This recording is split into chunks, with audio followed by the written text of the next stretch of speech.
कहा कि इतना बड़ा कैसे दे सकते हैं ओहदा, कहा नहीं दोगे तो हम चले जा रहे हैं दूसरे के साथ में, उसकी सरकार बन जाएगी। डर कर हाथ जोड़ करके कहा कि बहन मायावती आइए, आपको जो चाहिए हम देने के लिए तैयार हैं।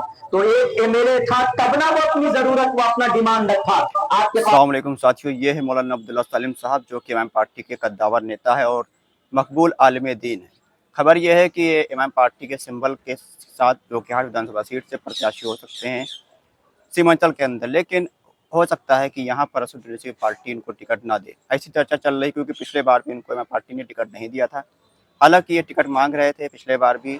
जोकीहाट विधानसभा सीट है, मुस्लिम बहुल विधानसभा सीट है, यहाँ पर असद की पार्टी ने पिछले बार शहनवाज आलम को टिकट दिया था। शहनवाज आलम चुनाव जीते भी थे, लेकिन 2 साल के बाद वह पार्टी छोड़कर वो आरजेडी में शामिल हो गए थे। ऐसे में चर्चा थी यहाँ पर, इस बार कन्फर्म है कि मौलाना अब्दुल्ला सलीम साहब को ही टिकट मिलेगा।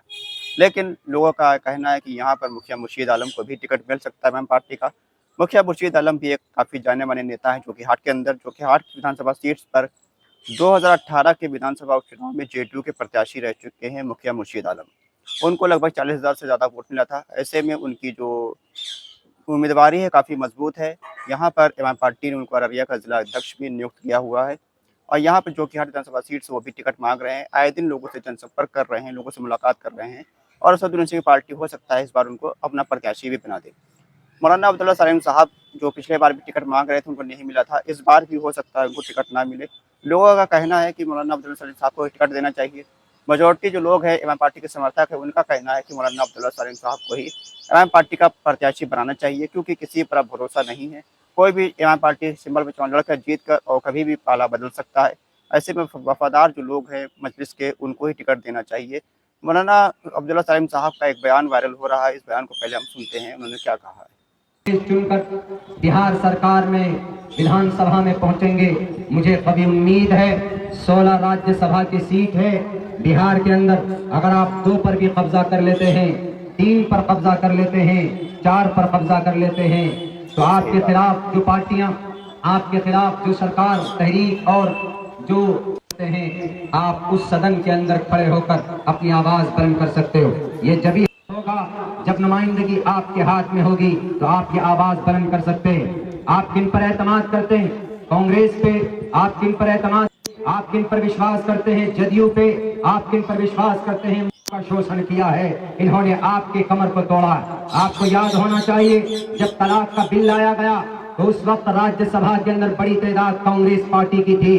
उन्होंने राज्यसभा के मेंबरों को रोकना चाहिए था, लेकिन नहीं रोका। उन्होंने उस बिल की हिमायत की।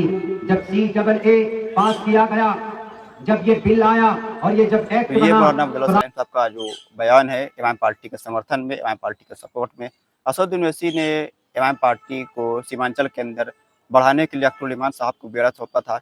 2015 के अंदर अब्दुल ईमान साहब इमाम पार्टी को लेकर बिहार के अंदर पहुंचे थे, बिहार के प्रदेश अध्यक्ष बने थे।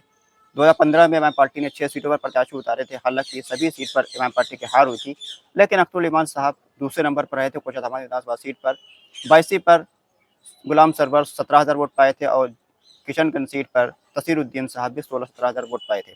लेकिन 2020 के विधानसभा चुनाव में इमाम पार्टी ने बड़ी छलांग मारते हुए 5 सीटों पर जीत हासिल करी थी। लेकिन इमाम पार्टी के जो पुराने नेता थे, वो इमाम पार्टी से दूर हो चुके थे, इमाम पार्टी को छोड़ चुके थे, जो चुनाव लड़े थे पहले। गुलाम सरवर साहब भी इमाम पार्टी को छोड़कर निर्दलीय चुनाव लड़ रहे थे, क्योंकि उनको टिकट नहीं मिला था। तसीरुद्दीन साहब भी इमाम पार्टी से बगावत कर गए थे। इस बार तसीरुद्दीन साहब तो इमाम पार्टी के साथ आ चुके हैं। गुलाम सरवर साहब की भी उम्मीद है कि वो भी इमाम पार्टी के साथ जुड़ सकते हैं। इसके अलावा मौलाना जो अब्दुल्ला सलीम साहब है, इनको टिकट अगर इमाम पार्टी देती है तो ये तो चुनाव लड़ेंगे, लेकिन अगर नहीं देती है तो बड़ी चर्चा है कि यहाँ पर मौलाना अब्दुल्ला सलीम साहब एक बार बगावत इस बार कर देंगे, क्योंकि पिछले बार भी उनको टिकट नहीं मिला था। मौलाना अब्दुल्ला सलीम साहब इस बार कुछ सक्रिय नज़र नहीं आ रहे, हालांकि पिछले बार काफ़ी सक्रिय थे। उनके मुकाबले मुखिया मुर्शीद आलम काफ़ी सक्रिय हैं और देखने वाली बात ये होगी कि मुखिया मुर्शीद आलम क्या इमाम पार्टी का टिकट ले पाएंगे या फिर मौलाना अब्दुल्ला सलीम साहब को इमाम पार्टी टिकट देगी। ये तो आने वाले दिनों में पता चलेगा। ईद के बाद असदुद्दीन साहब का बिहार के अंदर दौरा भी होना है। यहाँ पर देखना होगा कि कोई बड़े नेता इमाम पार्टी में शामिल हो सकते हैं। अपनी राय कमेंट बॉक्स में लिखकर हमें जरूर बताएं कि इमाम पार्टी को किसको टिकट देना चाहिए। खुदा हाफिज़।